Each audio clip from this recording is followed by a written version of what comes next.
沈父，你不过是个弃子，凭什么能成为太子侧妃，安享荣华富贵？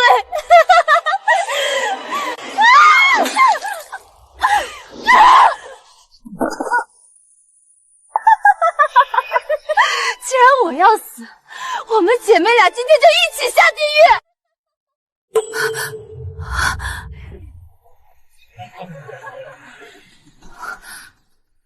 我竟然没死，还回到了及笄这天。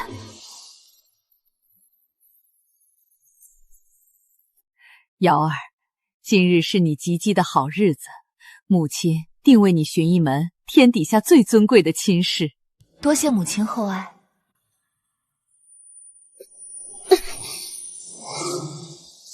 这充满算计的眼神，沈瑶也重生了。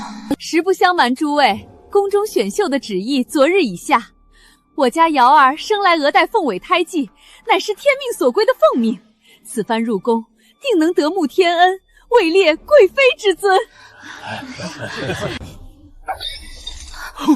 瑶儿，你疯了不成？这是做什么？母亲，贵妃终究只是个妾，天子已老，江山未定，女儿绝不愿进宫伺候年迈的陛下，还望父亲母亲助力，女儿要嫁入东宫，做未来天子的正妻。放肆！放肆！小儿胡言，家法处置。各位同僚，今日让大家看笑话了。小儿年幼无知，今日吉巴宴便开到这儿，送客。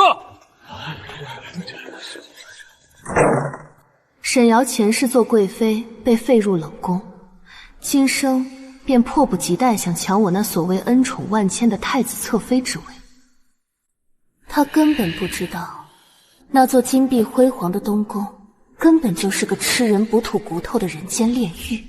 逆女！你可知刚才那番话若是传出去，是要抄家灭族的。圣上虽然年迈，但依然龙体康健，大权在握。太子终究只是储君。父亲，您久经官场，难道还看不清局势吗？圣上人心睿智，与父亲您的为官理念向来不合。就算女儿入宫做了贵妃，对父亲的仕途又能有多大助养？但太子不同，太子身后势力盘根错节，深不可测，将来必定继位大统。父亲，母亲，只有女儿入主东宫，抓住太子的心，我们沈家才能一跃成为皇亲国戚、心腹家族啊！母亲，求您不要把我塞进东宫，我宁愿出家做姑子，也不愿去做当皇室的姬妾。瑶儿才是我的女儿，至于你生性木讷，连命格都如此普通，能进东宫替家族铺路，已是你三生有幸。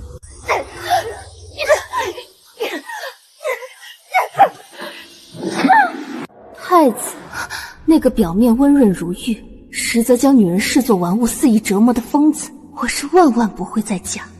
至于沈瑶，她既然喜欢这通往地狱的太子妃之位，我便拱手相让。太子与为父在朝堂上的确相处探渴，也曾多次拉拢，可圣上毕竟还身体康康。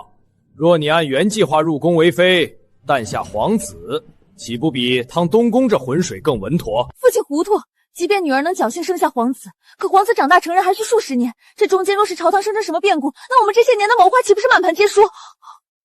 众人皆说这凤尾胎记是天国凤命，可这凤命到底应在何时，应在何处？父亲，母亲，我们沈家并非只有我一个女儿啊，我们还有阿姐，让阿姐代替我进宫选秀，我来嫁入东宫辅助太子。如此一来，宫中与东宫皆有我们沈家的人，岂不是两全其美，万无一失？好，瑶儿此计甚妙。呵呵，富儿，这进宫选秀的名额便落在你头上了，你务必安分守己，莫要丢了沈家的脸面。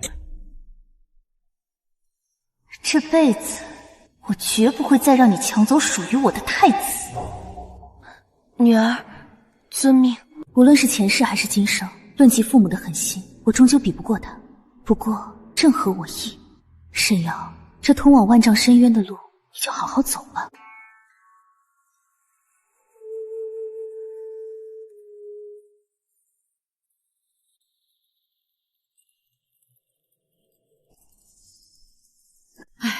夫人也太偏心了，那深宫大院是什么好地方？二小姐自己不愿去伺候，便将大小姐往火坑里推。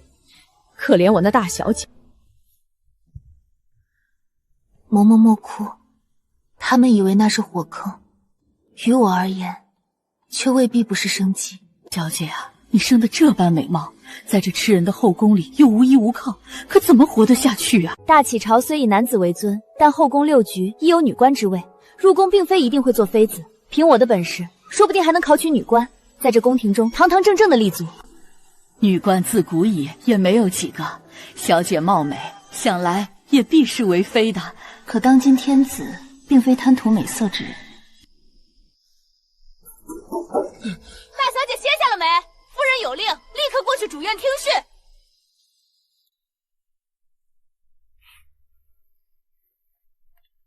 知道了，这就来。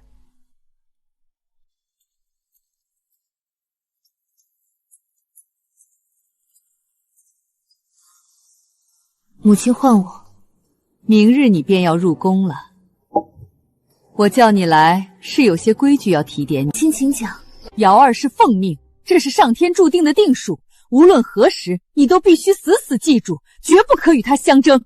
你生来资质平庸，木嫩寡言，饶是我们费尽心思将你送进宫中，想来也只能做个最低等的嫔妃。所以你最好安分守己，若敢坏了瑶儿入主东宫的大计，我沈家绝不认你这个女儿。平庸，母亲啊母亲，你又何曾真正了解过我？你不知我4岁便能诵经读章，5岁就能出口成诗。你更不知我苦修古医艺，早已有了过目不忘的本领。母亲，您的眼中从未有过我。放肆！你妹妹瑶儿生来便是奉命，休得妄言。母亲，我答应进宫，不阻碍妹妹的通天大道。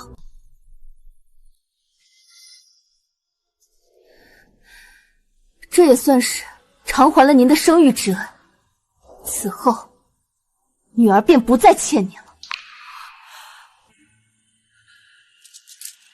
小姐，宫里不比乡下，人心险恶，您一个人可怎么熬啊？嬷嬷放心，夫儿已经长大了，这些钱您拿着，回老家买几亩良田，安度晚年。切记，无论京城传来什么消息，都不要再回来。小姐，嬷嬷，您抚育我10数年，如同亲母。今生离了京城，您一定要一世平安。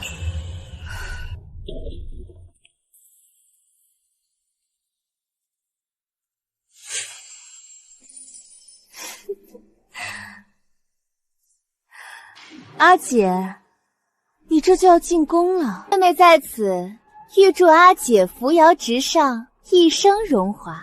荣华？太子萧氏也是个披着人皮的恶鬼，东宫就是个吃人不吐骨头的魔窟。借妹妹吉言，我且耐心看着，看他人之道如何将你一步步逼上绝路。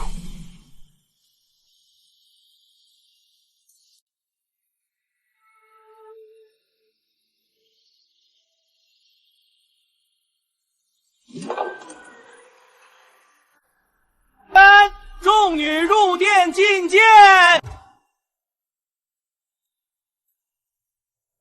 平身。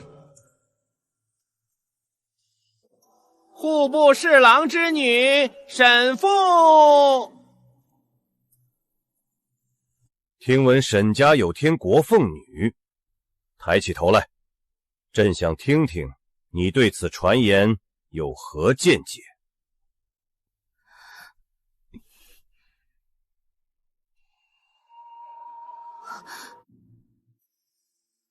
竟然是他，那个我曾经在山林间无意中救下的和煦叔父。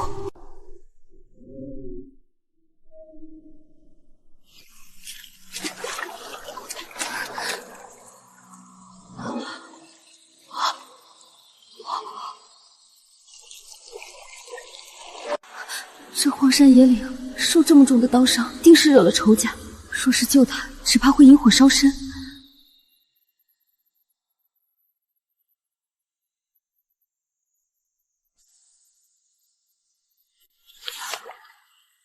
此乃治水之良方。治水方式为国为民，医者仁心，亦是如此。我和他该是同道中人。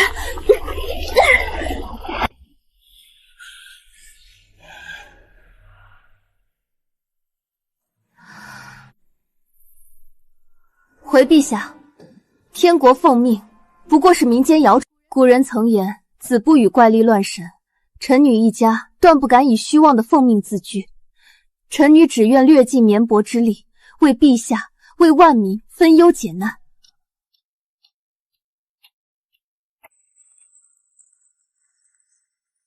难为你小小年纪能说出这些。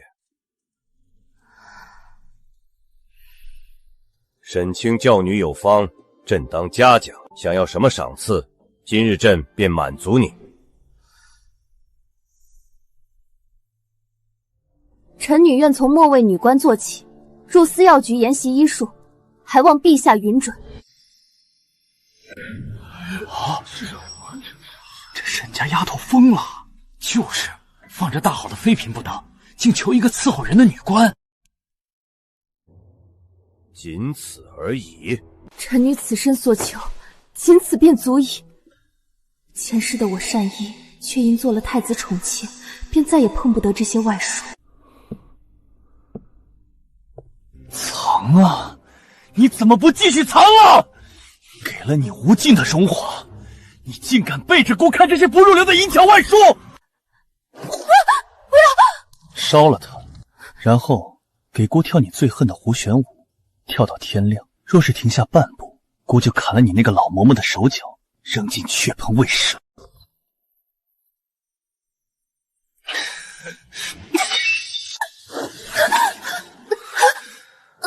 姑最喜青楼女子，但用惯了也觉得无趣。只有你这种端庄烈女被姑踩在脚下，姑才爱极。前世的屈辱我不会忘，萧诗雨，这辈子我绝不会为了你这禽兽放弃得来不易的重生。我要好好的活。沈尚荣，陛下有旨，请速速更衣，随奴才面圣。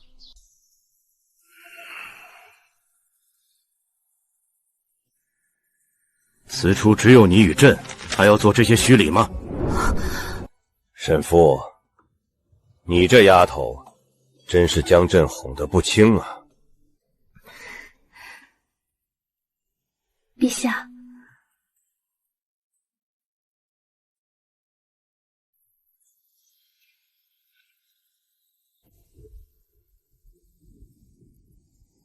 当时山野之间，臣女不敢向陛下透露真实姓名，还请陛下莫怪。这宫墙之内，人人恨不得将底牌挂在脸上。你一个小丫头懂得藏拙保身，是聪明之举，朕怎会怪你？陛下，近来京中阴雨连绵，湿气极重，不知陛下的伤痛是否还会发作？到底是瞒不过你这丫头的眼睛。每逢宁雨霏肥，这腿里就像扎了无数根冰针。太医院那些老家伙开的药，也是治标不治本啊。臣女斗胆，愿为陛下施针，缓解疼痛。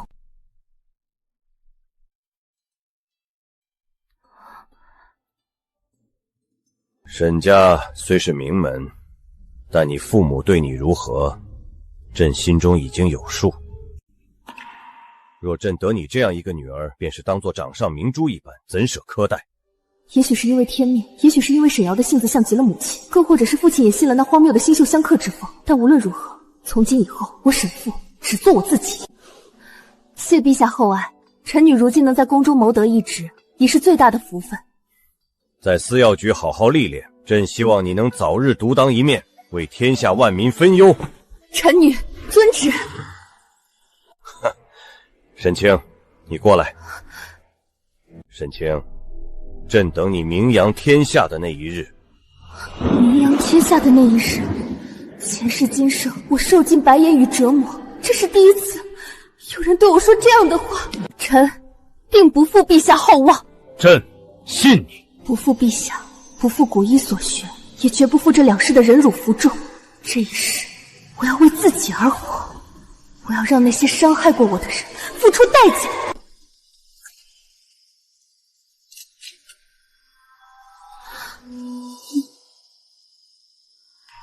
崔姑姑，末位女官并非只负责自己所学，洗衣洒扫，磨练心性，在这宫墙里一样都少不得。姑姑教诲的事，沈芬记下了。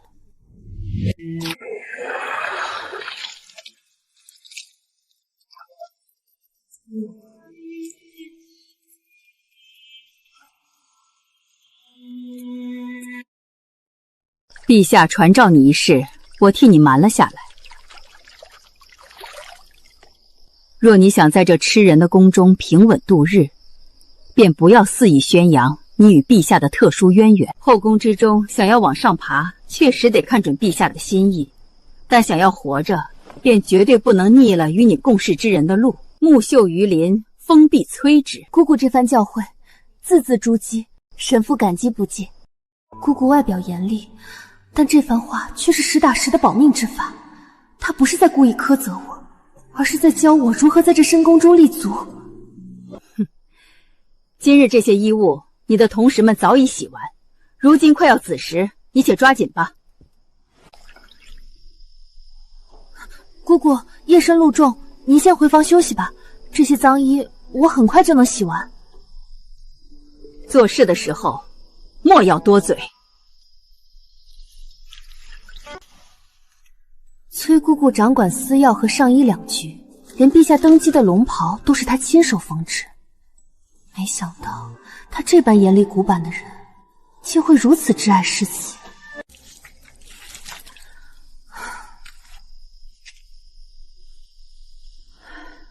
今日你辛苦了，但明日也不能晚起，当值的第一日断不能出任何差错，记住了？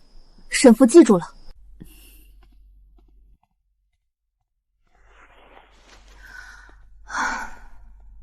外冷内热的姑姑，规矩森严的司药局，宫中的生活其实也没有我想象的那么糟。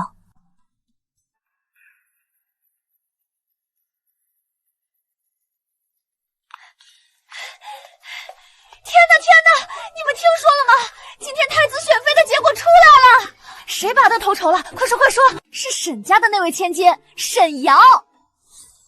听说她就是因为那抹传说中的凤尾胎记，在选秀大殿上直接入了一向挑剔的贵妃娘娘的眼，当场受封太子侧妃。说是只待钦天监挑个良辰吉日，便可入主东宫了。真羡慕啊！嫡女入选，那是何等荣耀！现在神府肯定正张灯结彩，在长街上布施还愿呢。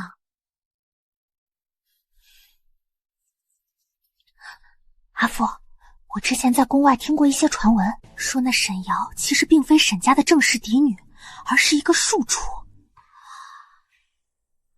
阿父，此事是不是真的？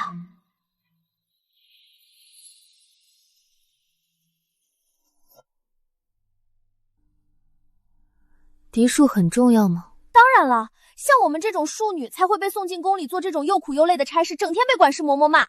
嫡女都是嫁进高门做主母的呀。快说嘛，她到底是不是庶女？传言非虚，沈瑶确实是沈家庶出的女儿。天哪，这还有天理吗？她沈瑶一个庶女，凭什么能代替嫡女的位置？难道就是因为她那抹莫名其妙的凤尾胎记？这命运也太不公平了！你看，这叫地丁，长于乡间野地，随处可见，价格低贱，但它却是清热解毒、活血镇痛的无上良方。陛下日夜操劳批阅作节，双目肿痛难忍时，用此物入腰，疗效立竿见影，是最合适不过的。而这叫回车草，虽然也有清热之效，但它生长在悬崖峭壁，价格极其昂贵，寻常人家根本用不起。不止如此，回车草入药后气味苦涩无比，令人作呕，陛下不喜，因此司药局历来很少采买。采薇告诉我，两相相比，若是你，又会选哪类？我当然选地丁了。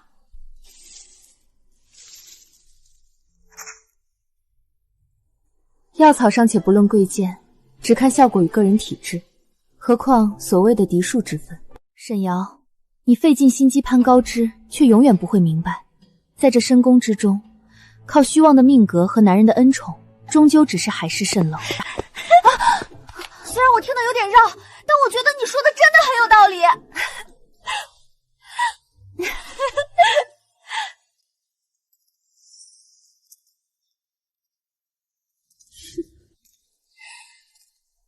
想不到阿姐在家中沉默寡言，到了宫里却如此善谈。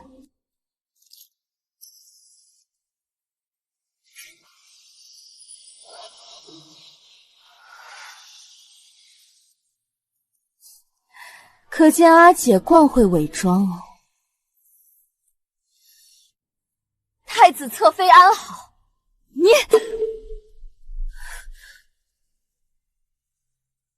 侧妃亦是妃，官品高于你，见本宫你也是要行大礼的。采薇，我没事。阿福，他明明就是来找茬的。规矩不可废，沈瑶自幼好强，尤其在意嫡庶名位。如今她如愿入了东宫，我可不想因为一时义气给采薇招来灾祸。下官司要女使沈父参见太子侧妃娘娘，娘娘千岁千岁千千岁。阿姐快起来吧，都是自家姐妹，何必行此大礼呢？阿姐，如今本宫入了东宫，成了太子的身边人，还望阿姐莫怪啊。毕竟这个位子原本该是阿姐。太子殿下待我极好，就连徐贵妃娘娘也是把我当亲生女儿般疼爱。这样好的福气，也不是谁都能有的。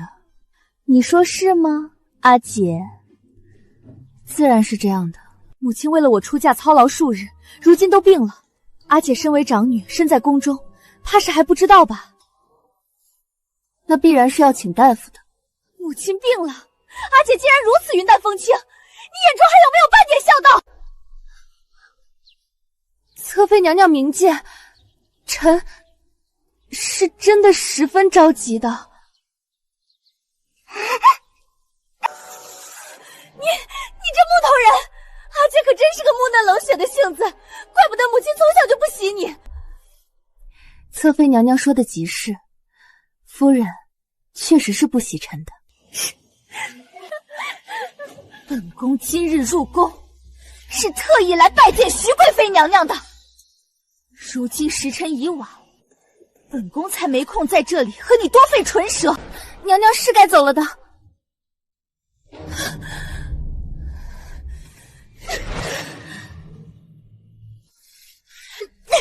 沈父，你真是好样的！我们走。阿福，你可真好玩！你没看到你妹妹的脸都要气歪了。你呀，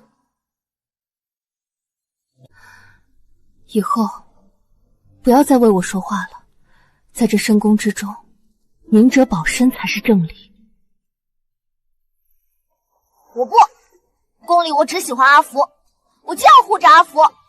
原来女孩子之间的姐妹之情竟是这样温暖，不是只有彼此间的诬陷算计，还有这样随口说出的平淡却暖心的话语。但是为着你和崔姑姑，这宫我进的值了。阿福，你刚刚说了什么？神女里，崔姑姑唤您过去一趟。好，我这就去。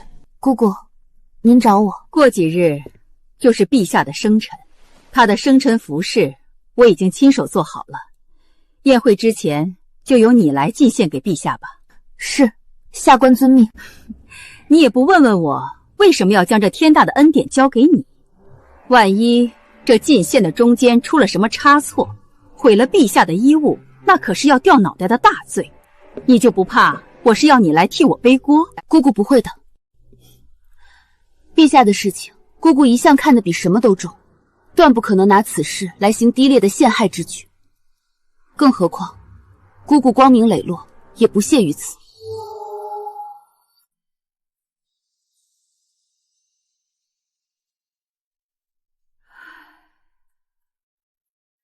你回去歇着吧。下官告退。阿父，徐贵妃是太子的生母，在后宫权势滔天，以后她的事情你自当好好应对，万分小心。是沈瑶，她是个不肯吃亏的性子，今日在我这里讨不到便宜，必然会借着徐贵妃的势力，找机会对我身边的人下手。打！你的绣功怎么可能比我好？一定是这个老婆子使的阴招！打！给我狠狠的打！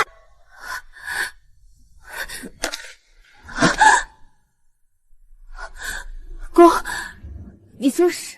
还请姑姑告诉我内因，我不想牵连姑姑，更不想牵连司药局的姐妹。糊涂！毁坏了陛下的服饰，明日自有管事会来押送你受刑。毁坏陛下服饰？崔姑姑将如此大逆不道的罪名扣在我头上，是为了送我入永巷受罚，以此躲避徐贵妃和沈瑶的锋芒，保全整个司药局。申女使，你可明白？下官明白。哎，你知道吗？今早上崔姑姑亲自去永巷请了人，说沈女士把陛下的服饰毁坏了，毁了圣上衣裳，那可是死罪啊！来人，将这个弄坏陛下御物的大胆狂徒给砸家拿下，送进永巷，听候发落。不要，阿福没有，你们放开他！采薇，别哭，等我回来。带走。沈女士，崔姑姑交代过，今日这板子会让人手下留情，这不过是做场戏给贵妃娘娘看，您且忍着些。多谢公公。给我打，狠狠的打，让这不知天高地厚的丫头长长记性。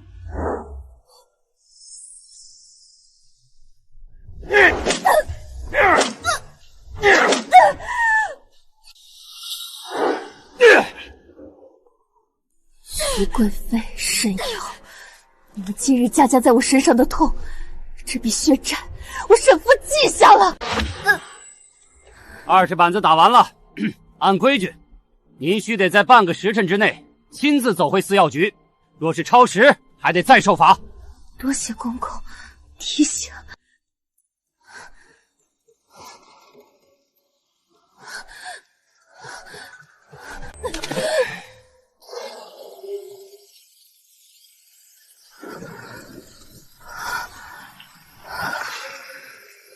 半个时辰，这段路为何如此漫长？我真的能靠自己走完吗？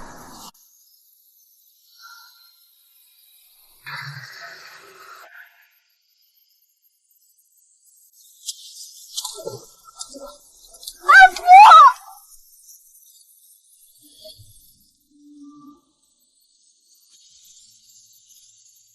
你们怎么来了？规矩上只说半个时辰内让你亲自走回司药局，可没说不许旁人陪同。我们陪着你走。就是，我们陪着你走。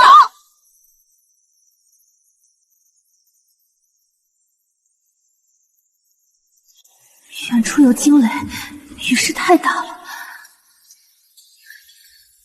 这样会连累你们的。你们快回去，说是被管事发现擅离职守，会受罚的。阿福，你别赶我们走。云秀，上次我因为一点小事与你吵架，可第二日我病倒了，却还是你默默替我把活都做完了。那样细碎繁琐又脏又累的活，你一句怨言都没有。今日你落难，我若是因为怕受罚就不管你，那我以后便不配再和你共事了。哎，阿福姐姐教过我认要领，我绝不能忘恩负义。我们一起走，大不了一起受罚。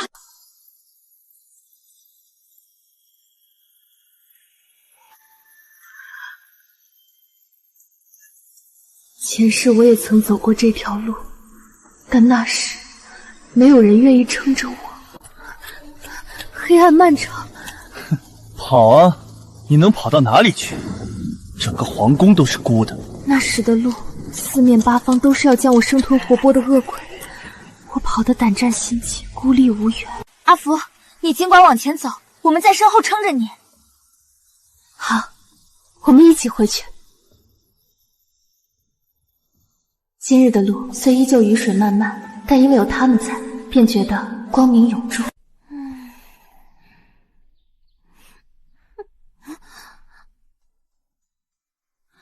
阿福，这些药长得全都一样，黑乎乎的，怎么分得出嘛？我头都要大了。你别死记硬背，先看看这本手记，药材要根据科目和药效分门别类的记。比如这味防风和荆结，外形虽似，但气味和纹理大不相同。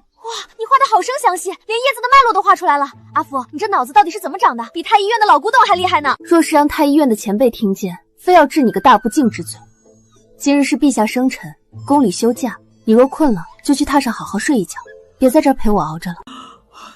不要，我在这儿眯一会儿就行。卧床休养的这些日子，我一直在反复回忆前世偶然得到的一张绝世药方。拿着，这是我的毕生心血，治小儿惊重解气毒之良方。我中了蛊毒，活不成了，万望姑娘将其流传后世，悬乎济世。先生放心，我定不负所托。算算时间，想来那位医者如今也已经不在人世了。这张药方极为难得，只等着我伤势彻底好全，便交给太医院的前辈们一同动手制作，也不枉那位医者一番心血制作。外面怎么这么吵？我去听一耳朵。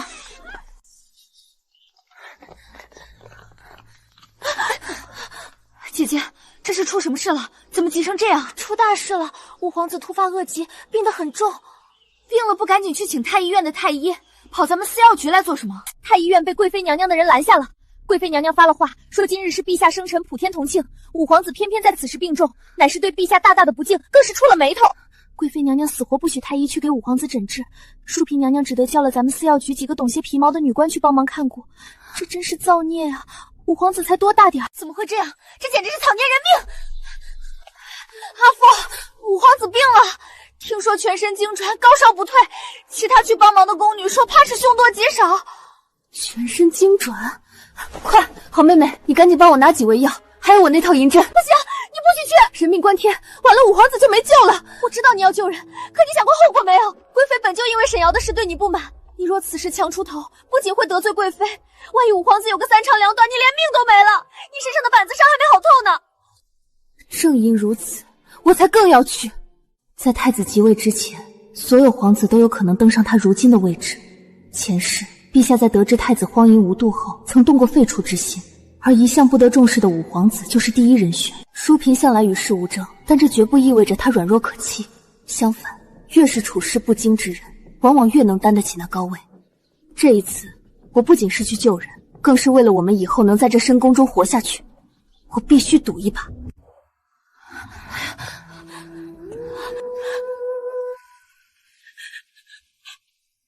婵儿，你别吓母娘！婵儿，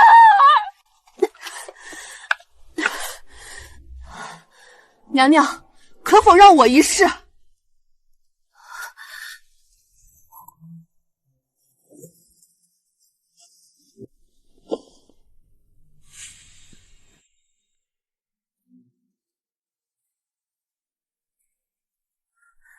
将我带来的药汤立刻煎烤，猛火一炷香，快去！是。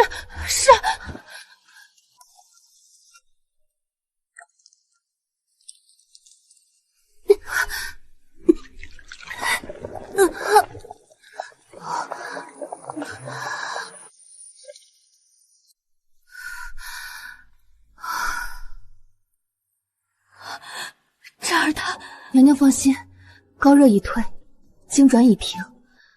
等五皇子明日彻底醒来，便一切无恙了。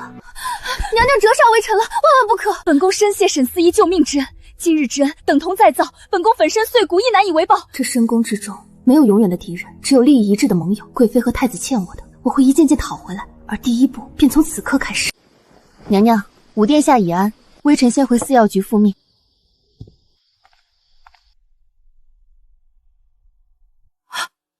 沈司药，请留步！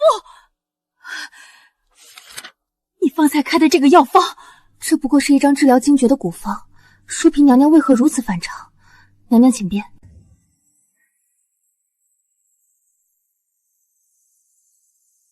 果然是他，这用药的习惯是他。这药方你是如何得知？告诉我，药方的主人是不是还活着？早些年，微臣在乡野偶遇一位身中剧毒的医者，发现他时，他已毒入肺腑。这药方是他临终前的遗物。是我的错，终究都是我的错啊！我不该入宫的，我不该贪生怕死答应父亲入宫的。父亲那样狠心，为了家族荣华将我献给皇室，又怎会真的放过他？原来那位医者是淑嫔的挚爱，而痛下杀手的竟是淑嫔的亲生父亲。淑嫔的遭遇实在可怜，这四面高墙的皇宫，究竟埋葬了多少女子的青春与血痕？谁在那儿？姑等你好久了，沈思耀。萧世友，怎么会是他？不过是个玩物，也敢忤逆姑。萧世尧显着神父。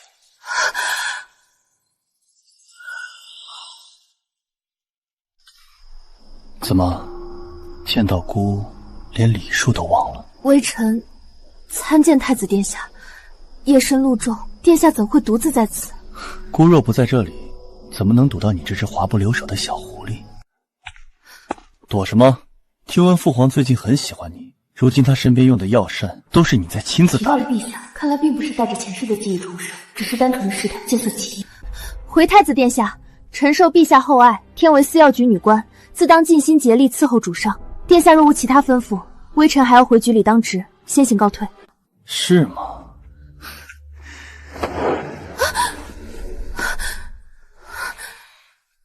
既然你这么会伺候人，不如也让姑来厚爱好爱你。沈思耀的腰可真软啊！放肆！我乃六品女官，你敢？姑是看你端庄稳重，才对你有几分入眼。你莫要不知好歹，在这宫里，姑想要的东西还从来没有得不到的。为什么？明明我已经重生了，为什么还是摆脱不了这个畜生？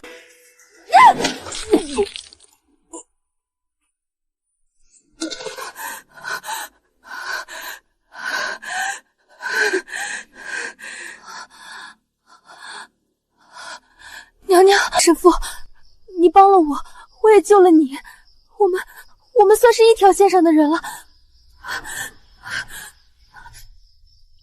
我们做个交易好不好？什么交易？陛下待你极好，我知道你有这个能力在御前说得上话。为了战儿，也是为了我们自己能活下去，求你帮帮我好不好？好，成交。阿福，太子侧妃来了，带了好些人，气势汹汹的。那夜之后，萧世瑜忌惮我身后有人，暂时不敢再来纠缠。倒是这个好妹妹，消停了几天，又忍不住来作妖了。本宫近日时常头晕恶心，怕是有喜了，特命沈思耀随本宫去东宫，日夜照料，照顾皇室女眷，确是臣的职责。但大启后宫并无女官随时入宫照料的先例，臣可配好安胎药方，供娘娘拿回宫中使用。阿姐，你不过是个司药局的女官，照顾皇室是你的本分。阿姐若是执意推辞，惹得太子殿下不悦，追究下来，阿姐可是又要吃皮肉苦头的。规矩便是规矩，臣恕难从命。什么臣不臣的？说的好听点是女官，说的难听点，在这宫里，你们不就是一群伺候主子的奴婢吗？女官亦是官，臣不才，但昨日臣已被陛下亲口擢升为正六品上荣。什么？所以臣等并非娘娘口中可以随意驱使的奴婢。你说什么？6品上荣？谁跟你封的？陛下亲封。哦，沈瑶还不知道呢。五皇子生病一事传入陛下耳中，陛下大怒，当即就罚了贵妃，还升了淑嫔的位位以示安抚。沈父就至皇嗣有功，即日起擢升正6品上荣。这不可能！我费尽心机才当上侧妃，你凭什么靠看病就能加官进爵？母亲也知道了。我问你，母亲是不是也知道了你晋升的事情？又是这样，哪怕她现在已经穿上了华丽的侧妃宫装，身份尊贵，骨子里依旧还是沈父那个患得患失、敏感多疑的庶女，怕我夺了她的风头，更怕我的生母因此收回对她的偏爱，真是可悲。娘娘，您这又是何必呢？沈夫人有多爱您，您自己还感受不出来吗？您如此小心翼翼，倒让人觉得您对这份偷来的母爱可真是如履薄冰呢。你胡说什么？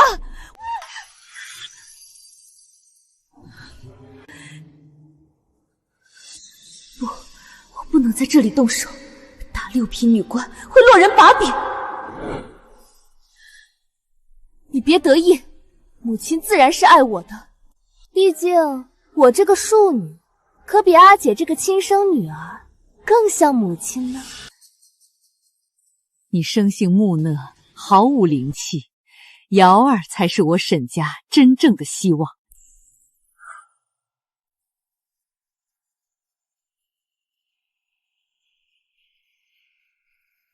哦，那臣就恭喜娘娘向夫人了。你敢阴阳本宫！沈父，你给我等着！这个东宫，本宫是一定会让你去的。走！想让我去东宫？好啊，那就看看最后是谁送谁下地狱。滚！一群庸医，全都给我滚！侧妃娘娘息怒，您太相虚华无力，还不满3月便有出血之兆，万万不可再动难火了。闭嘴！去把沈父给我叫来，他不是医术高明吗？让他来保我的胎。娘娘，沈上龙他推脱局里事务繁麻，不肯来。惹我不痛快，就是惹东宫的小世子不痛快。本宫倒要看看他区区一个6品上荣，有几个脑袋能担得起这份责任。我可是身负天国奉命之人，这个孩子是我当上皇后的筹码，绝不能有半点闪失。沈父，你竟敢见死不救，我定要你好看！更衣，本宫要去储秀殿见贵妃娘娘。阿福，听闻东宫那边闹翻天了，侧妃动了胎气，满宫嚷嚷着非要你去伺候，你一直称病不去，他怕是不会善罢甘休。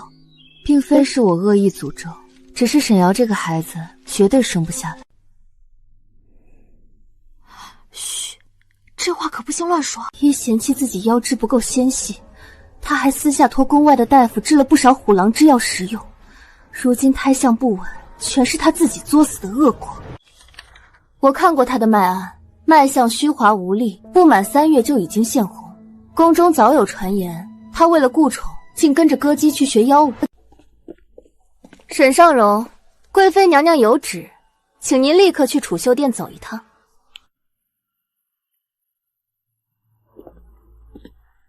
劳烦姑姑带路。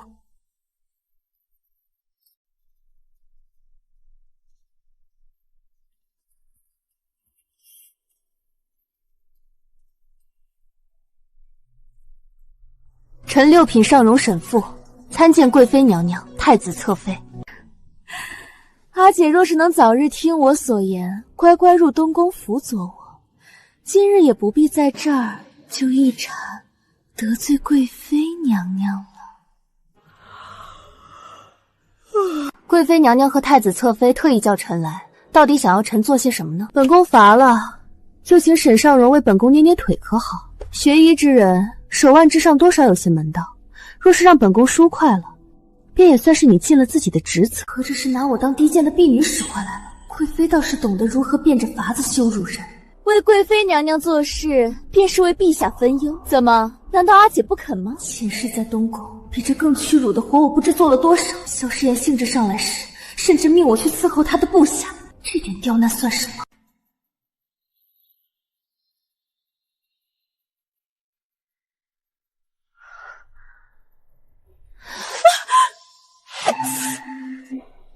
没轻没重的，你是想捏断本宫腿吗？怎么又轻飘飘的像没吃饭？撕药时就是这么教你伺候主子的？阿姐到底是在乡下野惯了的，连伺候人都笨手笨脚。娘娘多担待些，按个腿都按不好。娘娘，请用茶。去，给本宫端茶来。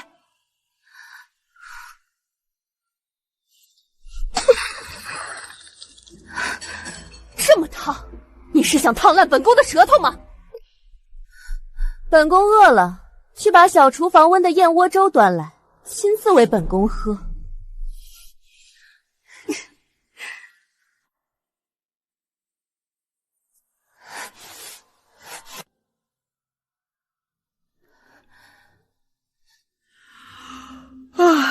罢了，本宫累了，出去跪1个时辰吧。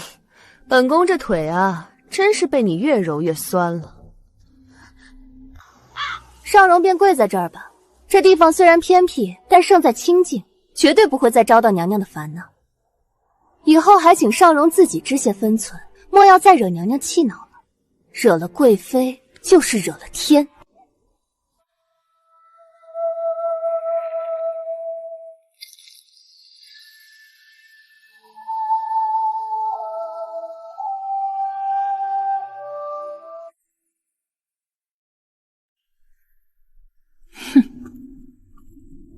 还以为沈瑶搭上贵妃这条大船，能使出什么惊世骇俗的高超手段，原来也不过是黔驴细穷。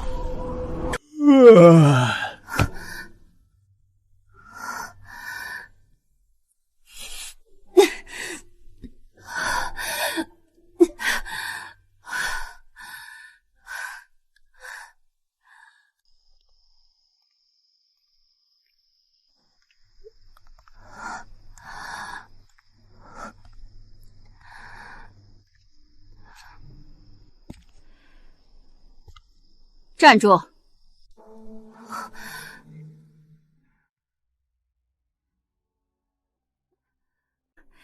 这是要去给陛下送的药膳，去吧，伤了不能白伤。崔姑姑这是让她借着这身伤，去向这天下最尊贵的人要一个公道。多谢姑姑。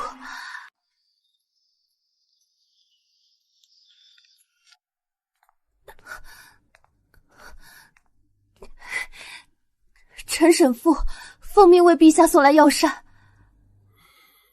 你这满身的药油味是怎么回事？今日你是怎么了？腿也瘸了？臣无碍，只是不小心摔了一跤，惊扰了陛下，臣有罪。陛下，您可别听沈尚荣逞强。奴才听闻，今日贵妃娘娘为了太子侧妃，特意把沈尚荣叫了去，硬是让他在碎石子路上跪了足足1个时辰呢。好大的威风！贵妃如今是越来越有皇后的气度了。侧妃这个儿媳也果然是像她，连朕跟前的人都敢随意作践。温太医，你方才说之事再禀一遍。陛下，臣听闻南郊有疫情属发之状，恐生大患，臣请命明日一早便启程前去查看究竟。温太医明日启程，沈夫，你便也跟着他一同去吧。臣不过是区区6品女官，按大启宫规，只有4品以上的女官才可自由出入宫门。臣好像尚无随行出宫的资格。啊？人是活的，正因为你不够资格，所以这次出去你要跟着温太医好好学，好好做，最好给朕立点功回来，这样朕才好名正言顺的给你升官，给你撑腰啊！臣定肝脑涂地，不辱使命。陛下对咱们沈尚荣当真是好，奴才在一旁瞧着都忍不住羡慕呢。不过这也是因为咱们尚荣性子沉稳，招人喜欢，这满宫上下除了贵妃娘娘，你个老狐狸，就属你话多。朕若得这么一个女儿，也该是如此的。若是能有陛下这样护我懂我的父亲，那该多好。只可惜我的亲生父母却视我如草芥，得陛下垂怜也是微臣几世修来的福气。入宫半年，这还是我第一次出宫门。温太医，古医书上记载，疫症多由外感邪气所致，若遇邪热内陷，当用何法解之？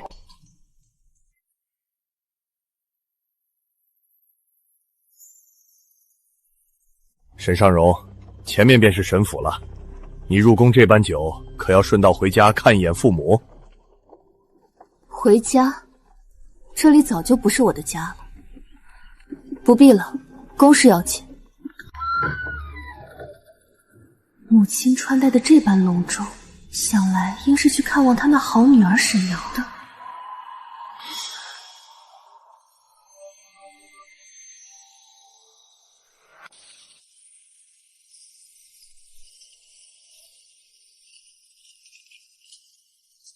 他居然朝我走过来了，这么多年，你在这里抛头露面的做什么？还嫌丢人丢的不够吗？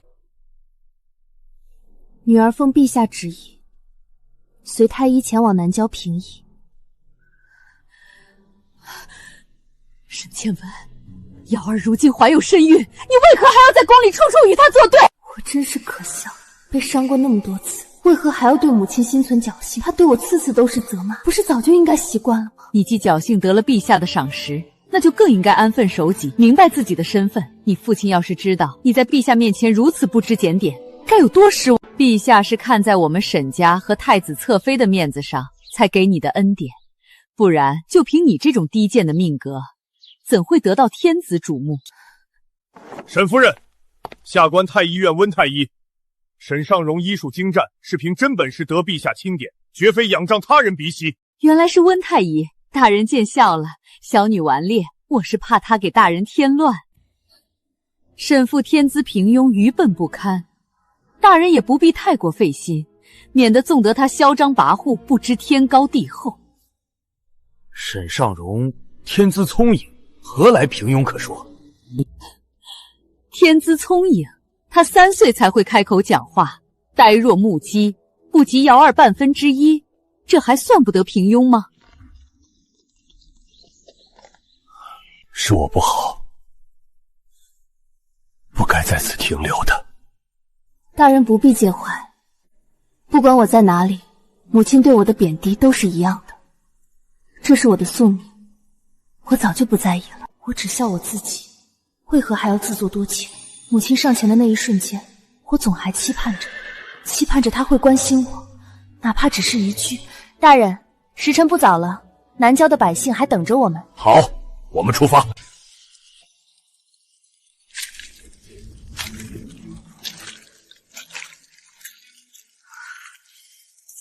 这南郊疫区怎么连个鬼影都没有啊？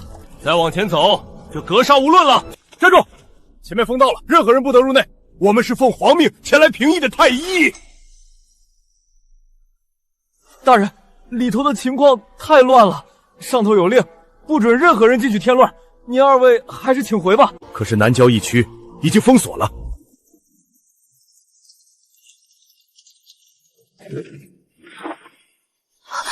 尸体，10几具死尸，这疫情根本不是传进宫中那般轻微。怎么会死这么多人？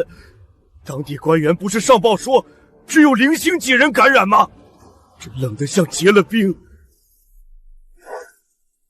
传回宫里的消息是假的。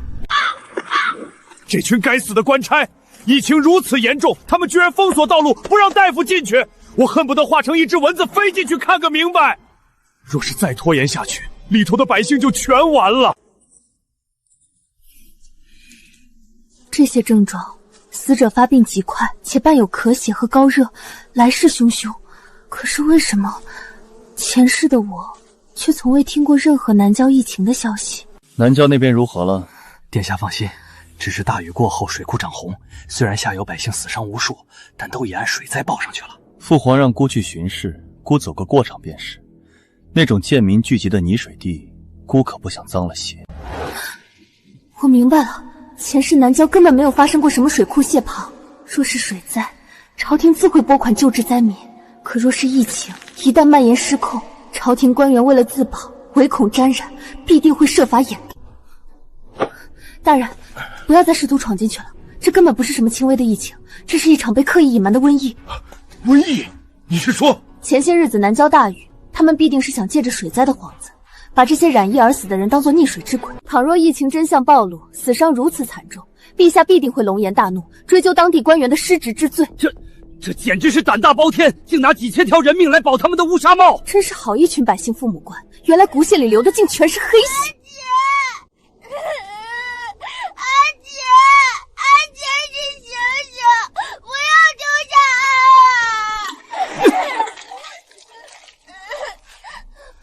滚开滚开！死透了的玩意儿，别在这耗丧！放开我阿姐，她没死，她刚才还动了，求求你们！还敢碍事？再废话，连你一起扔去乱葬岗！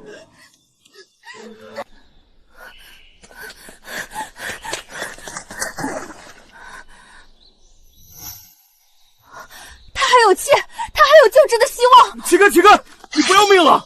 这些都是要统统拉去乱葬岗烧掉的。可他还能活？活个屁！进了这南郊就没几个能活的，你别沾一身晦气。你不能不用劳烦你们了，我自会带他离开。若他活不了，我自会挖坑将他安葬。可如今他既然还有生机，那我就绝不会弃他于不顾。哎，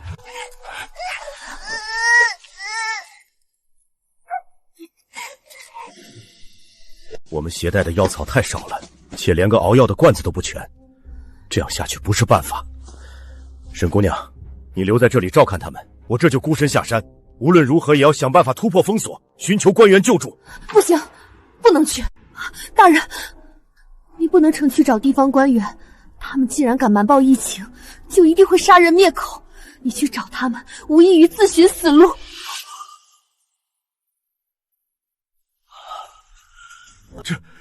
这简直是丧心病狂！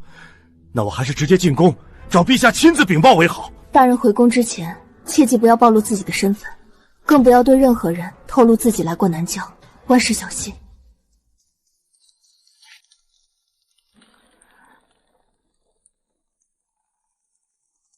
不行，再这么烧下去，大罗神仙也救不回来。这古方极猛，常人直接服用，不知会有何反噬。不管了，救人要紧。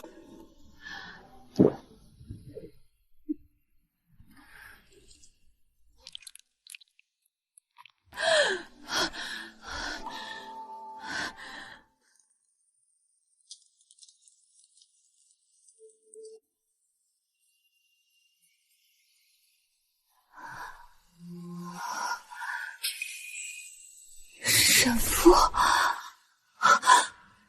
你认识我？你是谁？我是颜娘。颜娘，前世那个被萧世友从青楼情形带回东宫，最终被折磨致死的绝色宠妾，她怎么会在这里？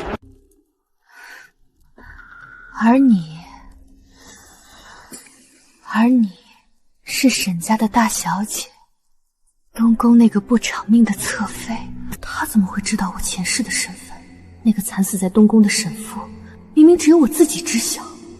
莫非你也是重生的？前世太子纳我之后，也曾流连青楼，带回一娇媚女子。她深居简出，我在东宫半年都不曾见过她。所有人对她的出身都鄙夷不屑。萧世义，你这个禽兽，去死吧！直到那一日，我们才知她入东宫并非为了荣华富贵。颜娘的亲姐姐死在太子手中，她所承受的种种屈辱，无非是为了报仇。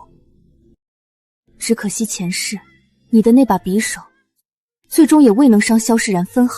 我知道，所以我重活了一世。我本以为上天垂怜让我能重来一次，我拼了命的攒钱备好了赎身的银两，只想带着姐姐远走高飞。可是为什么今生与前世的轨迹完全不同？太子夺走我姐姐的时间比前世提前了整整半年。我辗转多地到了南郊，却沾染上了这可怕的疫病。重来一世，我到底还是没能挽救回我阿姐。老天爷，你为何如此残忍？前世你是孤军奋战，但今生你遇见了我，我一定会治好你。你还在病中，要好好休养。沈姑娘，重活一世，你难道不想报仇吗？待我痊愈，你想法子将我引荐给太子，可好？你疯了吗？明知道东宫是吃人不吐头的魔窟，你还要主动送上门去？你不必疑虑，我就是疯了。前世今生，我此生残缺活着，就是为了报仇。你没有见过我阿姐，不会知晓她对我有多好。年幼时父母双亡，是阿姐为了养活我与阿弟，自愿卖身入了青楼。她也是清清白白的女子，凭什么要受尽世人白眼？为何命运如此不公，竟叫她两世都断送在那个禽兽之手？太子迎亲那日，红妆10里，可我阿姐却化作枯骨黄泉，无人问津。若我此生不能亲手杀了萧世义为他报仇，我死后也绝无颜面再去见他。你这是做什么？快起来！沈姑娘，求你成全我。颜娘，你阿姐若在，也只想你能好好活着，你何苦要搭上自己的一生？没有阿姐，我的一生早就毁了。我不怕死，我只怕大仇不报。颜娘心意已决，无论我说什么，她都不肯再听。有些执念，比起劝她放弃，还不如助她一臂之力。况且今生与前世不同，前世颜娘是孤军奋战，而今生她有我，亦有淑妃娘娘。好，我帮你，但你必须记住，从踏入东宫的那一刻起，你便是一把没有感情的。只要能杀了他，让我做什么我都愿意。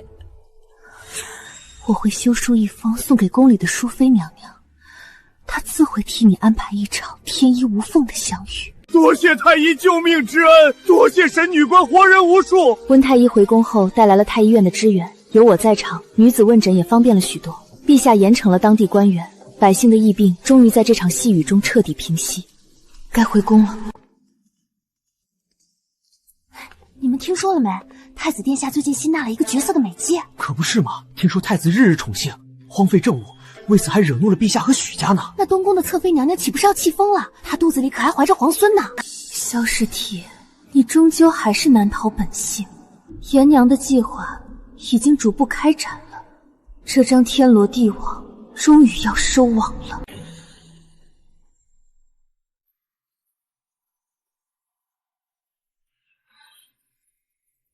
圣旨到！奉天承运皇帝诏曰：上容沈肥，天资聪颖，品行端正，南郊一行，志义有功，尽心履职，着即刻晋封4品上宫，钦此。沈上宫，还不快来接旨谢恩？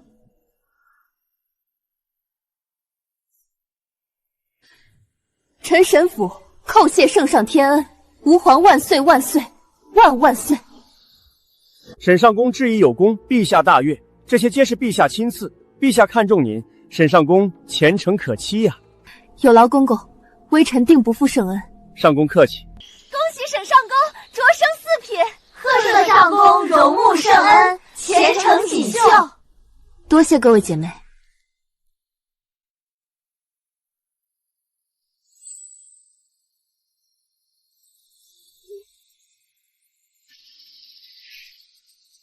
4品上宫的服饰穿在身上，竟然已经这么沉了。镜中这个端庄沉稳的女子，不正是我前世在无尽黑夜中日夜盼望自己所能长成的样子吗？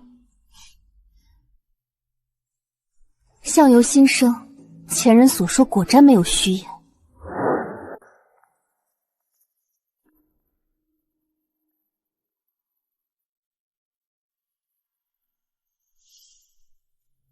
臣见过太子侧妃，你现在一定很得意吧？臣不知娘娘此言何意。在我身下勾居了这么多年，像只阴沟里的老鼠，如今骤然得势，你该是得意的。可你别忘了，无论你穿得多光鲜，如今我才是东宫的太子侧妃，我怀有太子的血脉，是未来的皇孙。你区一个女官奴婢，和我相比，到底你还是不如我的。沈瑶到底何时才能明白，自始至终我从未想过与他相比，可他却始终将我视为仇敌，日日记恨。侧妃娘娘，你一定过得很累吧？你胡说八道些什么？这样如履薄冰的活着，真是艰难啊！艰难活着的人是你，是你从小就不被母亲疼爱，是你从小就愚笨不堪，连个好人家都攀不上。而我不同，我天生凤鸣，我有父母的偏爱，有贵妃的欢心，还有太子殿下的圣宠。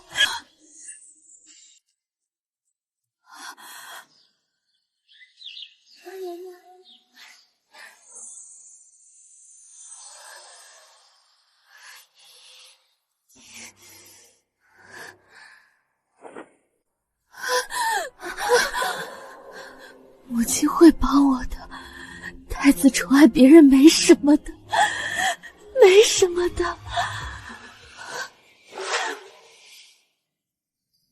哼，我身后还有沈家，还有母亲。等我生下皇太孙，我就是未来的皇后。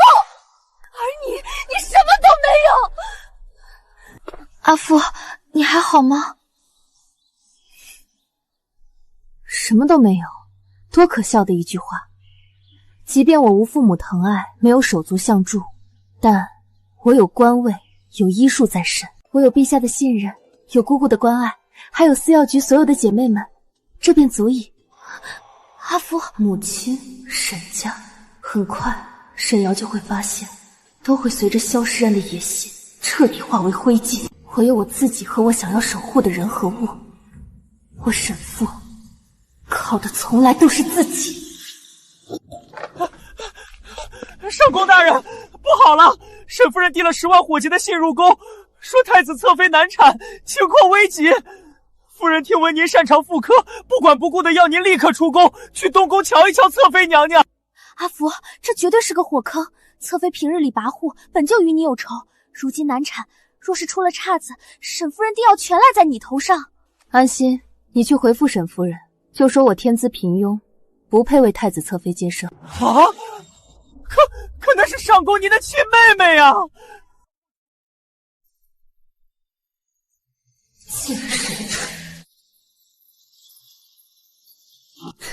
亲妹妹，她可是身怀凤命的贵人，我区区一个女官，怎敢高攀？原话回复，若她再敢纠缠，便让她去请陛下的圣旨。是。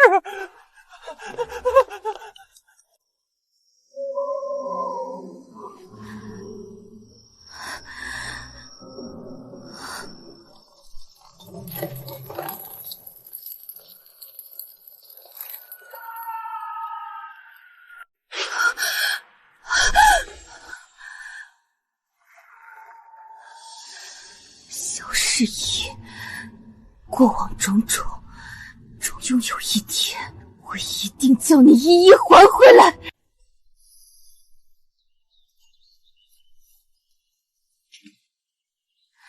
阿福，东宫那边有消息了。你说，侧妃生下了死胎，听说出血不止，太医们折腾了一夜才保住命，但以后恐怕都不会再有孕了。知道了。阿福，不觉得意外？先前我便说过，他滥用偏方，心思恶毒，早猜到了会这样的结果。好了，时候不早了，今日还要当值呢。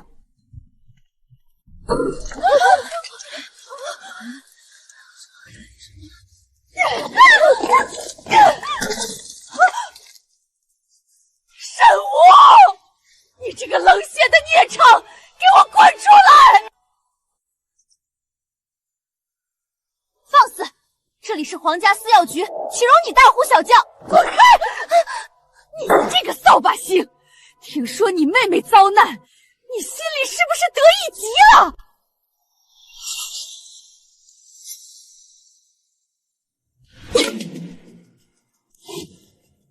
沈夫人，你好大的胆子！四品上宫也是你一个外命士说打就能打的。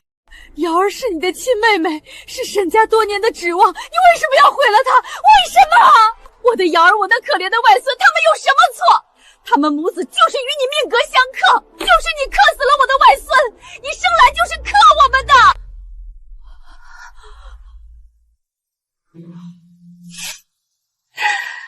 命格相克，真不行。沈瑶自己贪慕虚荣，服用禁药作死，她的孩子死了，与我何干？真要追究起来，那我的孩子呢？你在胡说八道什么？我的孩子可是你和沈瑶亲手害死的。母亲，你要做什么？我是你的亲生女儿。怪只怪你这扫把星命格与瑶儿相合，如今太子宠你，只怕等你有孕时，便会克了瑶儿的孩子。不如不生，我生你时就难产，险些丧命。喝了这碗药，也算偿还了我当日的痛楚。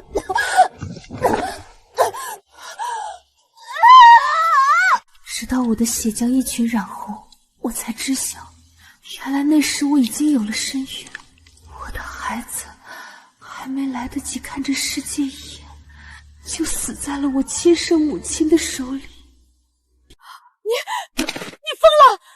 你一个未出阁的姑娘，哪来的孩子？你疯了！3岁时，我盼着你能抱抱我；5岁时，我盼着你也能像推瑶儿那样推我荡一次秋千。7岁时，我高烧不退，昏迷中曾多次梦见你将我护在怀里，声声叫着父儿。9岁那年，我遇见山贼，跳河的那一瞬间，我还曾想着，若是我不在了，你会不会也像沈瑶生病时那样为我掉几滴眼泪？14岁你将我接回，我以为你是想弥补我们之间的母女之情，可结果呢？你心里只有那个带凤尾胎记的沈瑶，为了她，你连我的命都可以弃如速破。我生了你，你的命就是我的，我所做的一切都是为了沈家的荣耀。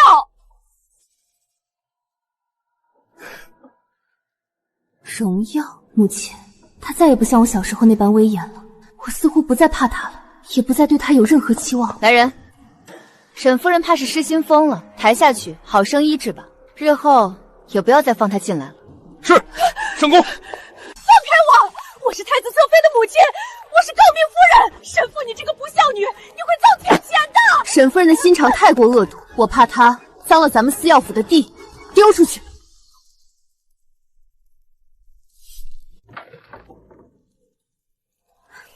阿福，这冬雪存了多日，今夜终于下大了。东宫那边可还有消息？侧妃失子之后就彻底精神失常了，听说每日在宫里摔砸东西，满嘴恶毒之语，行为疯癫无状。他没骂我，奇就奇在这里。听守着的宫女说，侧妃如今只见不得沈夫人，她视沈夫人如洪水猛兽，只要沈夫人一靠近，她便疯狂撕咬，所有的怨怼之言全都倒给了沈夫人。上宫，我按例去东宫调养她身子时，她突然清醒了片刻，她拉着我的袖子，让我转告您2句话。她说：“对不住，你的一生终究是被我毁了。”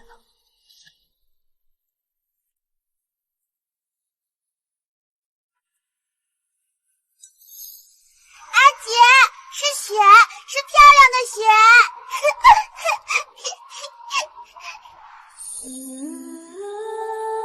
时过境迁，自那以后，我再也没有见过比那年冬夜里还要纯白的雪，也再没有听到沈瑶这样真挚热烈的一声阿姐。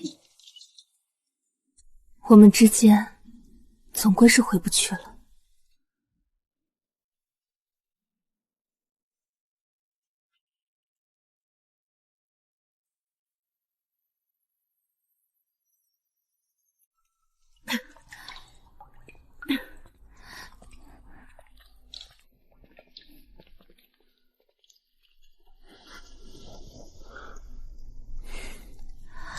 微臣参见太子殿下。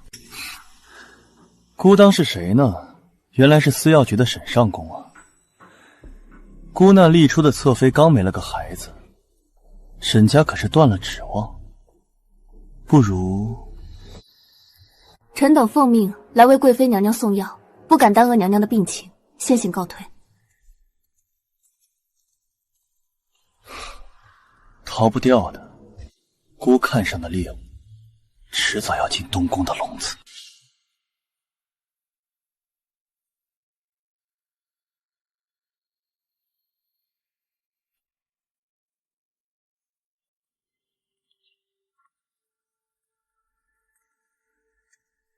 萧世宇对我怕是仍然贼心不休，多等一分，颜娘与我便多一分危险。贵妃家族势力庞大，萧世言又是陛下长子，若不是犯下大罪，陛下是绝不可能废太子的。什么样的大罪才能让他彻底翻不了身？年下太子是要登城门为百姓祈福的。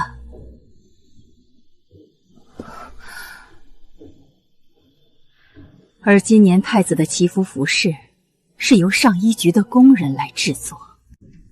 姑姑，与司药局无关的事情，您为何要讲给我听？这深宫里的风向就要变了。阿福，有时候机会就藏在一针一线里。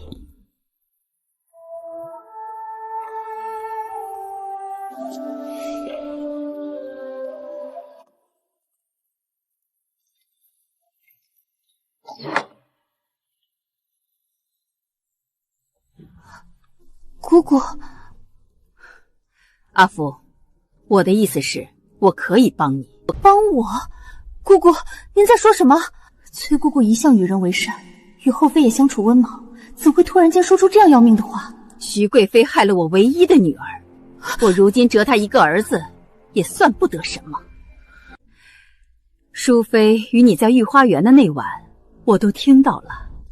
那夜我听人说你执意要去救助五皇子，心中担忧，便也跟了过去，却不想发现了你们的秘密。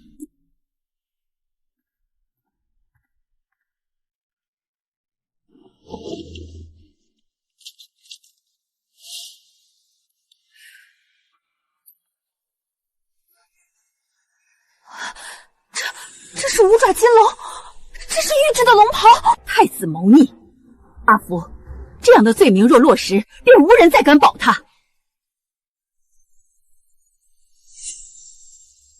姑姑，您疯了，这可是满门抄斩的死罪。满门抄斩，我既有想害他的心，倘若没有你们，我也是要去做的。阿福，你想做的尽管去做，做不到的，姑姑来帮你。姑姑，究竟发生了什么？您的女儿她才5岁呀。那日她跟着公主在御花园游玩，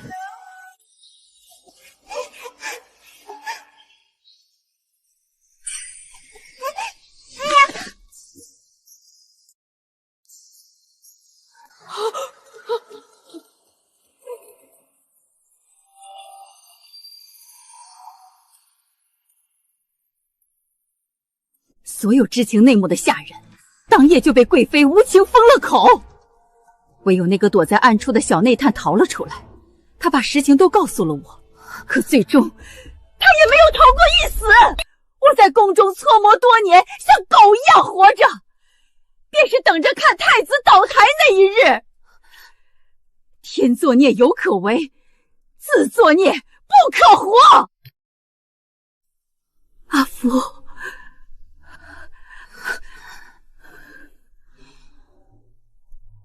好，那就让我们一起送他下地狱。困了我整整2世的噩梦，如今也该与他做个彻底的了结了。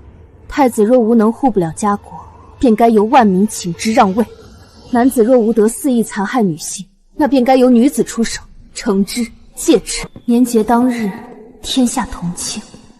萧时辰，今日便是你的死期。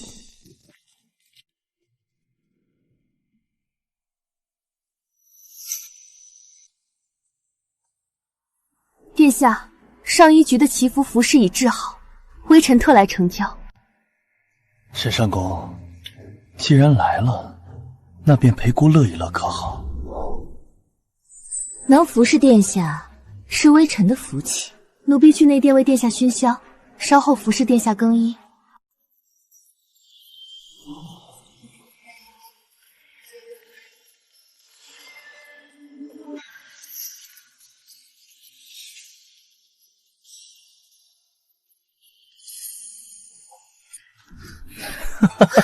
殿下，从前都是奴家不好，还请殿下莫要因小女子一时任性而牵连沈家。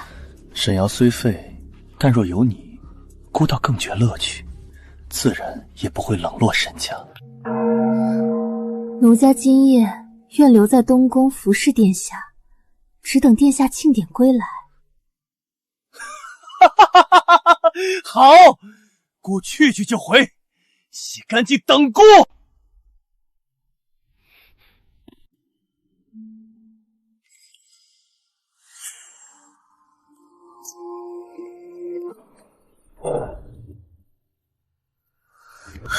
阿福，此药副作用极大，稍有不慎便会心智发狂成痴傻，你为何还要以身试险？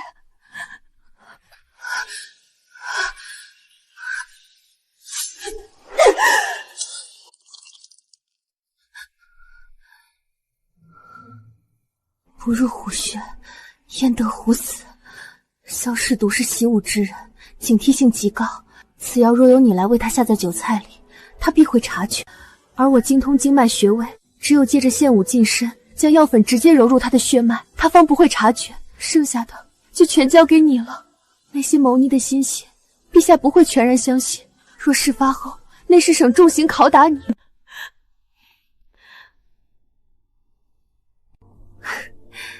那也总好过与禽兽日日共存的煎熬。历经2世，我心坚若磐石，绝技不可改转。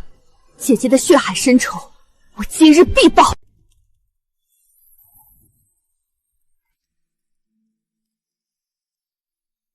陛下待我这样好，可我却为了私人恩怨，如此算计太子，算计他的大统。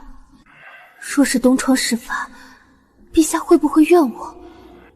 来了怎的也不说话？呀，今日怎么空手？朕都饿了，你往常过来都是带着吃食的，今日怎么倒躲起懒来了？臣这就去做，陛下且等等臣。莫做太多，朕最近胃口不是很好，做多了只怕要浪费。是，臣遵旨。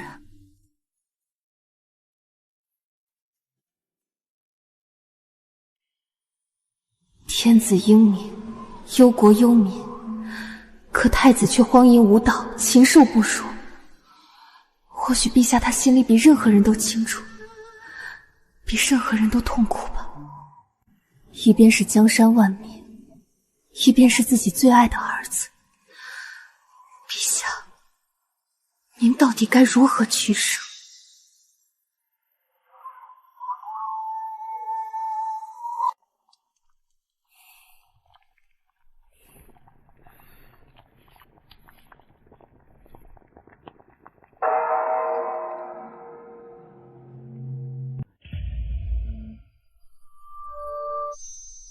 我的长寿面只做到了一半，宫内终于还是生出异动了。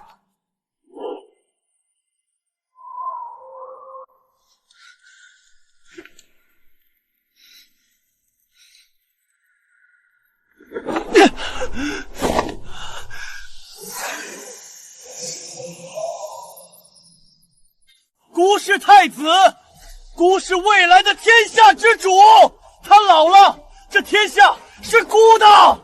真龙降世，万岁！吾皇万岁万岁万万岁！这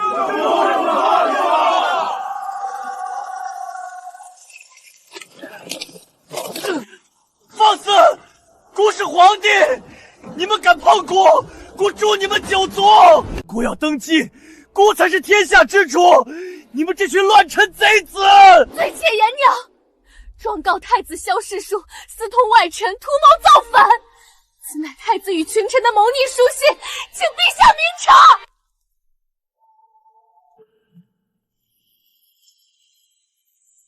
穿龙袍呼万岁，望依天子年寿，谋逆书信，铁证如山。费了这么多的苦心，这场荒诞的戏也该结束了。陛下，陛下，求您见臣妾一面。玉儿是冤枉的，她是被人陷害的。陛下，我父亲当朝太傅已经连夜上书，求陛下开恩啊！贵妃娘娘，请回吧。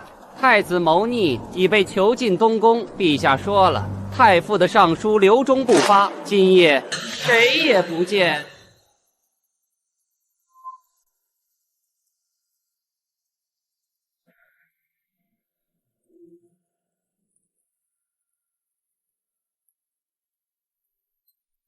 修儿，你这是为何？那件龙袍，朕知道是你绣的，可朕终究还是不忍责过于你啊！陛下当真不知我为何如此吗？还是说，在您的心中，从未有过我们的阿念？我是前朝的公主，我身上流着亡国之血，我自知身份卑微，自然不敢奢求侍奉陛下左右。可阿念是无辜的，她溺水身亡时才不过5岁呀！敢问陛下，夜深人静之时，您可曾觉得愧对于她？就因为她的身上流着一半前朝的血，您就如此忌惮我们母女，连她被太子推下水淹死，您都不曾追究一句。您的江山稳了，可我的女儿却永远留在了那个冰冷的池塘里。修儿，我没有忘记过我们的女儿，只是当年徐贵妃母族独大，朝堂局势未稳，前朝余孽蠢蠢欲动，朕也是身不由己呀。您总有理由。为了您的江山，阿念成了牺牲品。既然事已如此，大仇得报，我也了无牵挂。还请陛下赐死我吧。秀儿，朕不准你死。那就准我出宫，我要入寺替阿念祈福。我这辈子都不想再见到你。只要你活着，朕成全你。殿内的每一字每一句，我都尽收耳底。皇权之上的牺牲与算计，竟是如此令人胆寒。元娘走了。什么？他是早就想好这一步的，死前在狱中咬住了太子谋逆一事。只有这样，太子谋逆的铁案才不会再有翻盘的可能。他是太子宠妾，出入太子身旁，只有他死了，一切才会更有信度啊！远处的宫殿依旧巍峨，灯火辉煌，可为何我尽收眼底的，却只有一片鲜红？神父，阿福，你终于醒了！你知不知道，我都快要以为你醒不过来了。傻丫的，哭什么？外面如何了？姑姑出宫了，说是代发出家去祈福。淑妃娘娘如今已升为贵妃，五皇子也被陛下亲自带到太极殿去教导了。废太子呢？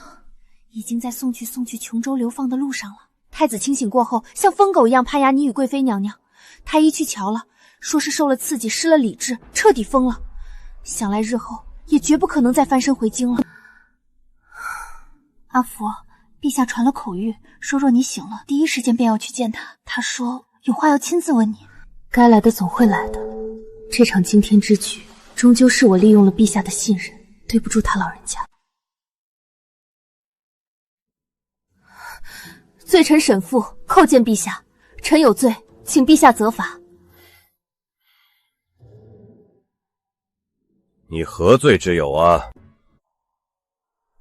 陛下，朕什么都不想问，也什么都不需要问。旧的伤疤若不割开，新肉又如何长成？朕曾亲口对你说过，若你立功，便为你加官进爵，先是南郊平邑，再是平叛有功。朕封你为3品上仪，可好？陛下，今日别喊朕陛下了，你便再叫朕一声叔父吧。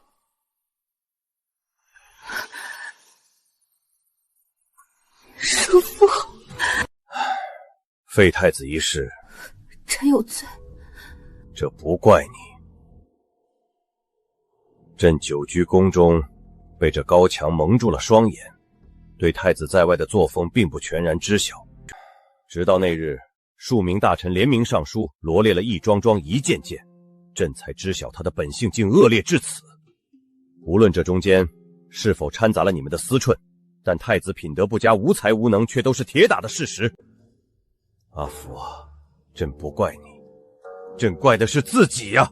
是朕教子无方，是朕有愧于天下。罢了，朕累了，你退下吧。臣告退。高位之处，亦是孤独之所。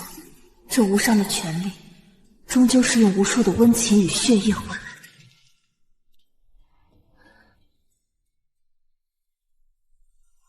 阿福，你回来了！我回来了，一切都结束了。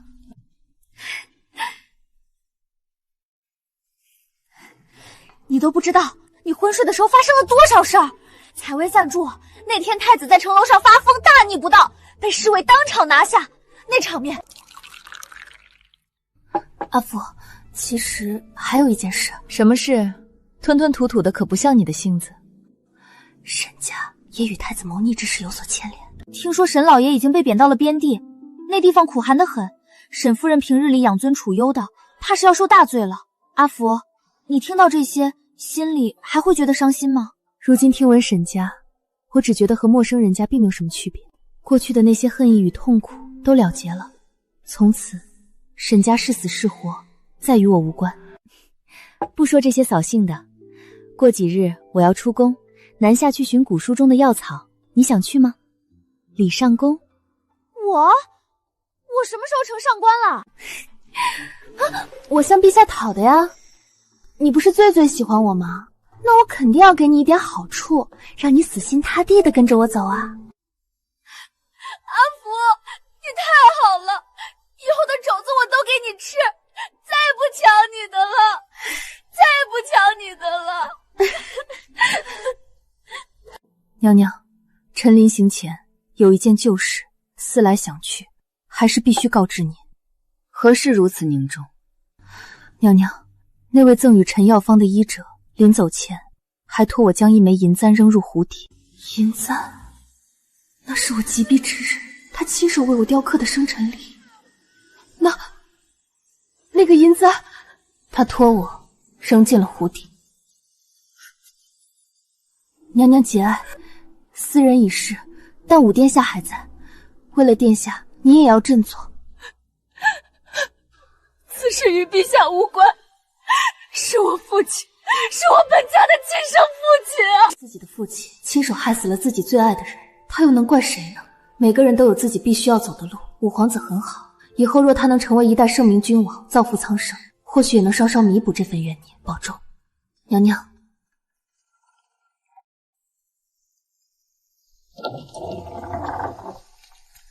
女施主，崔师太如今带发修行，已斩断尘缘，她特意交代，谁都不见。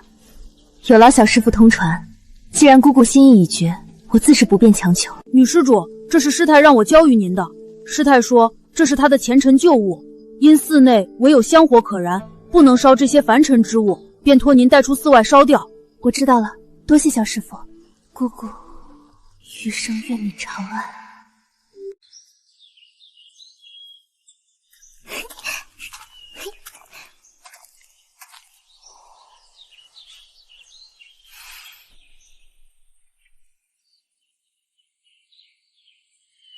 这些诗作的字迹，这锋芒，这走势，皆是出自当今陛下之手。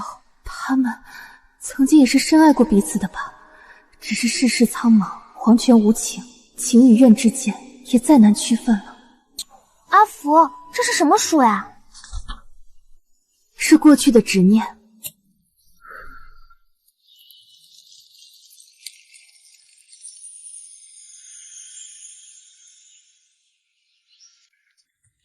师傅，喝水。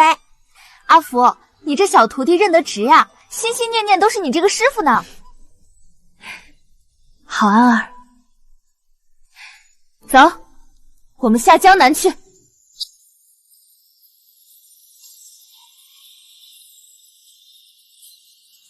这一路餐风露宿，虽以雨露为水，浆果为粮，可我却总觉得生命竟是如此真实鲜活。没有高墙的束缚，没有嫡庶的贬低，没有所谓的命格，只有这最纯粹的烟火气息。或许这就是普通人间的生活，或许这便就是我盼了2世的天上人间，万民安乐。